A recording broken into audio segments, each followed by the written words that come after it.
That Parking Enterprise and Greg Warnke, I believe, is here today, is planning to next year replace our parking meters with new ones which will accept credit cards. And I hope also we will look at, I'm not sure who has the authority, I get a lot of calls about our parking meter time not being long enough. People want to come downtown for lunch and it's not on time on a meter. And I believe in your report, Bill, you even suggested that we increase the parking limit, generally speaking, up to an hour and a half or even more where we can to really accommodate people who want to come downtown. So we're working on that.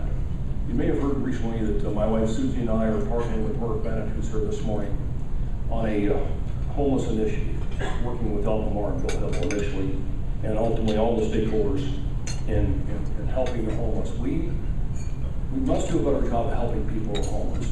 On a recent night, we had 86 families who could not find shelter. We can do better than that as a city, and we must do better. And so we're going to work on new ways to help homeless people, not just in emergency shelter and other services, but in longer-term transitional housing, try to help them regain a life. At the same time, we're going to work on the downtown panhandling. And I know that's somewhat controversial. City Council will be, I think, looking at that again here next month on whether or not to pass an amendment to our current ordinance on panhandling. I strongly support in a limited area a prohibition on panhandling.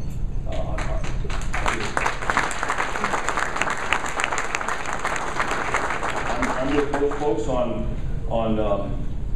absolutely wanting to protect First Amendment rights, but I don't think someone has the right to accost for example, 50-year-old woman on the street in Colorado Springs and come across in a threatening way. That's crossing the line.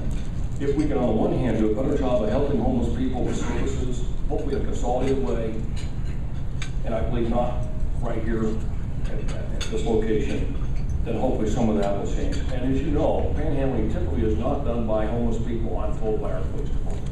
They're professionals. They make more money than I do. Which I've been thinking about it, you know.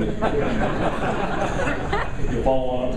So, importantly, and thanks to Kathy Lou and Jim Routon and Chuck Murphy for introducing maybe some infill developers we met recently, a gentleman from Denver and a young lady from Colorado Springs. Our city is going to work harder to find ways to help thoughtful infill developers achieve their goals in terms of our policies and how we treat people. Because housing downtown is a key to the future, all types of downtown housing. I hope by this time next year we have something specific to report to you with some initial projects that I hope by then will be underway. And I just admit that our city government's going to do everything we can to be supportive of that because it's a key link in our future.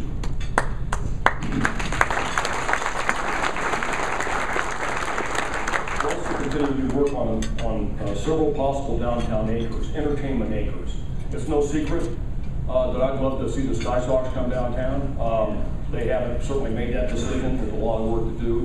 I don't know if we can get it done, but I'm sure going to keep trying. Because I think that a downtown baseball stadium, if thoughtfully done, would be a tremendous lever in this renaissance that we're working on. And I also want to mention Dixon West, who's here today, who's working on an Olympic Museum, which is also very exciting. And there are also some people working on a children's museum. So we've got 3 or 4 different things that we're pursuing to try to create a major entertainment venue downtown, which would be a tremendous attraction and be additive to the housing, which would mean more retail, more restaurant opportunities.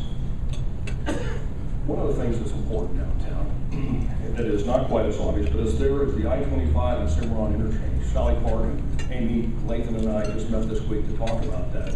Sally is not only a county commissioner, but she's chair of the Pikes Peak Region, Pikes Peak Area Council of Governments that has a relationship with the Colorado Department of Transportation. So we're working collaboratively to try to encourage our state transportation department to move forward with improving I-25 in Cimarron. It needs to be rebuilt.